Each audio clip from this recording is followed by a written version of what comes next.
안녕하세요. 이지이코노미 재밌는 이코노미의 채널로 남희영 기자입니다. 오늘은 한국항공우주산업에 대한 얘기를 한번 해보려고 합니다. 한국항공우주산업이 변화하고 있습니다. 변화의 방향은 크게 두 갈래입니다. 한 갈래는 군수 중심의 사업 구조를 민수 중심으로 탈바꿈하는 것이고, 또 다른 갈래는 항공사업에서 우주사업으로 포트폴리오를 확대하는 것입니다. 한국항공우주산업을 이끄는 안현호 대표이사 사장은 공직생활에서 산업 분야에 오래 몸담은 산업 전문가로 꼽히는데요. 그가 변화를 통해 한국항공우주산업의 미래를 만들어낼 수 있을지 살펴보고자 합니다. 한국항공우주산업이 미래를 얘기하고 있습니다.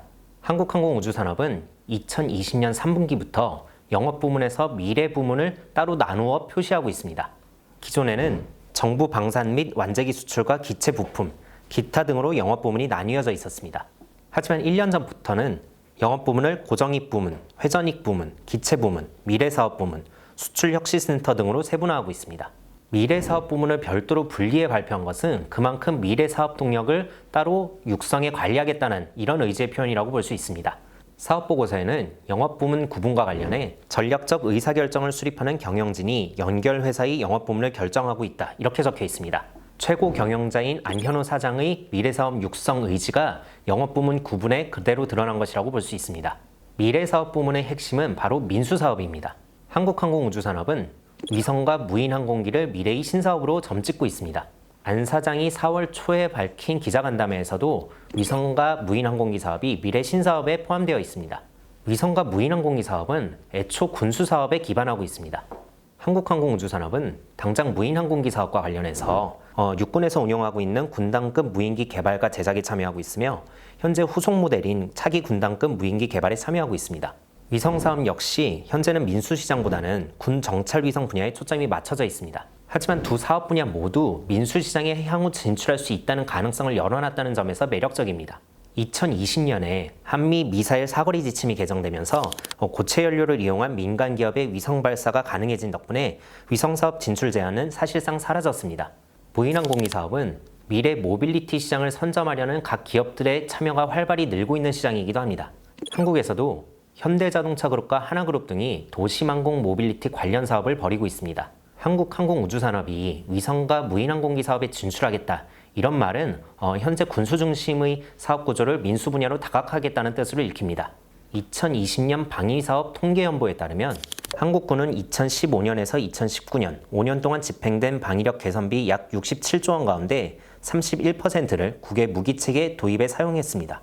국외 무기체계 도입이 차지하는 비중은 2015년 28.1%에서 2019년 35.4%로 늘었습니다.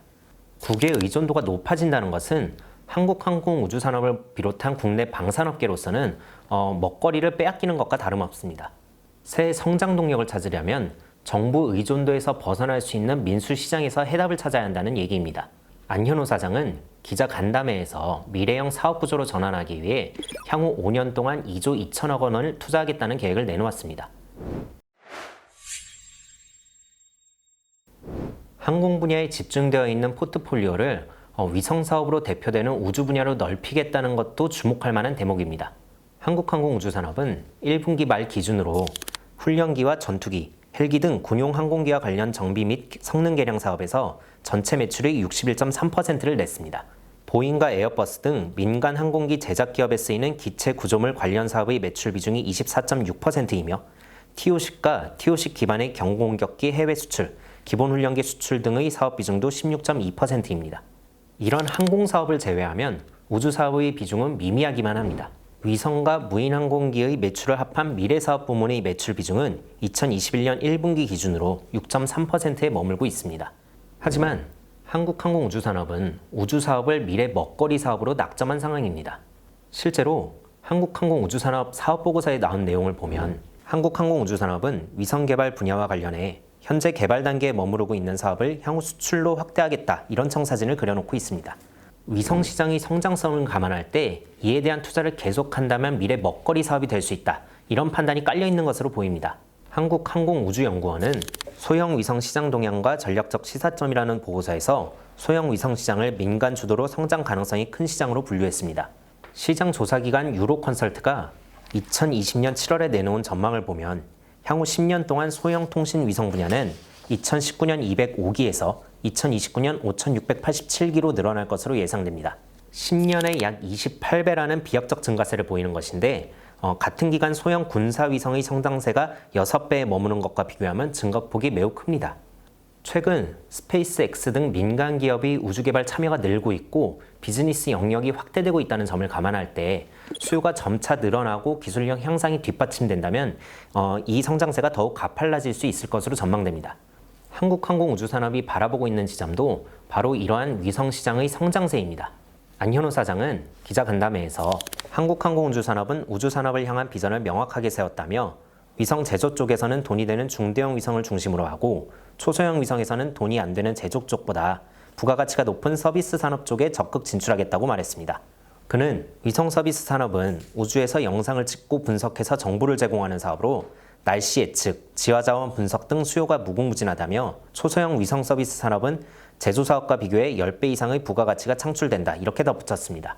한국항공우주산업은 1월에 카이스트와 소형 위성 분야 연구개발 및 사업화를 위한 업무 협약을 체결하는 등 본격적으로 소형 위성 사업을 넓혀가겠다는 목표를 세웠으며 중형 위성 사업에서도 동남아시아에서 기회를 잡겠다 이런 구상을 가지고 있습니다. 한국항공우주산업이 보유한 역량은 부족하지 않습니다.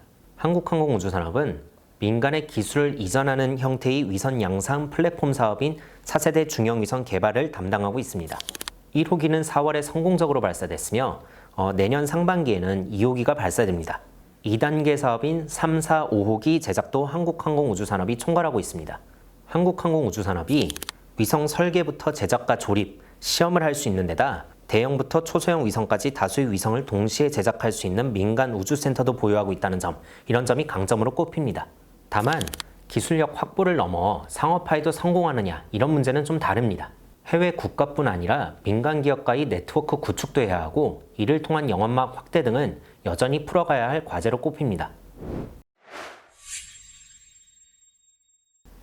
한국항공우주산업이 미래를 얘기하는 이유는 미래를 얘기하는 것이 기업 가치를 높이는 가장 직접적인 방법이기 때문입니다. 한국항공우주산업은 수년 전까지만 하더라도 고등훈련기 T-50의 미국 수출 사업으로 기대를 한몸에 받았습니다.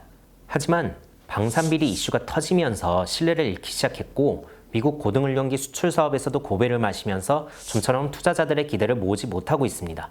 한국항공우주산업의 주요 사업인 완제기 수출도 코로나19 때문에 여의치 않은 상황입니다. 최근 인도네시아의 T-50 개량형 모델을 수출하는 데 성공하긴 했지만 미래 성장 동력이라고 바라보기에는 다소 부족해 보입니다. 한국항공우주산업이 종합항공우주기업으로서 도약하려면 고등훈련기 수출 사업의 실패를 완전히 만회할 수 있는 새로운 성장 동력을 찾아서 보여줘야만 합니다. 한국항공우주산업이 미래에 주목할 필요가 있다. 이렇게 보는 시각은 증권가에도 있습니다. 이동원 대신증권연구원은 한국항공우주산업이 실적 바닥 구간에서도 흑자 기조를 유지하고 있다며 당장의 실적보다는 중장기 성장성에 주목해야 한다. 이렇게 봤습니다. 그는 한국항공우주산업이 우주사업과 관련해 425 프로젝트를 수주한 것과 차세대 중형 위성의 메인 사업자라는 점을 주목할 지점으로 꼽았습니다. 안현우 사장이 관료 시절의 경험을 잘 살린다면 한국항공우주산업의 새로운 미래 성장 동력을 만들어낼 수 있을 것으로 전망됩니다. 안 사장은 1981년 25회 행정고시에 합격해 산업자원부 산업기술정책과장, 지식경제부 제1차관 등을 지낸 정통 산업관료 출신입니다. 지식경제부 산업경제실장을 지내던 때에 세계적 전문 중견기업 육성 전략을 기획하고 차관 시절에는 대기업과 협력업체의 동반성장 강화 정책을 추진하는 등 산업 전략과 관련해 전문가라는 평가를 받습니다. 한국항공우주산업이 꾀하고 있는 종합항공우주기업으로의 도약이라는 구상은 바로 미래 사업 포트폴리오를 어떻게 구성할 것인가, 미래 먹거리를 어디서 어떻게 마련할 것인가 이런 고민들과 맞닿아 있습니다. 안 사장이 산업 육성과 관련해 능력을 인정받았던 만큼 앞으로 한국항공우주산업의 체질 변화를 잘 이끌어낼지 주목할 일입니다. 오늘은 한국항공우주산업의 얘기를 한번 해보았습니다. 고등훈련기 수출 사업 실패 이후 투자자들의 관심이 많이 식은 상황인데요.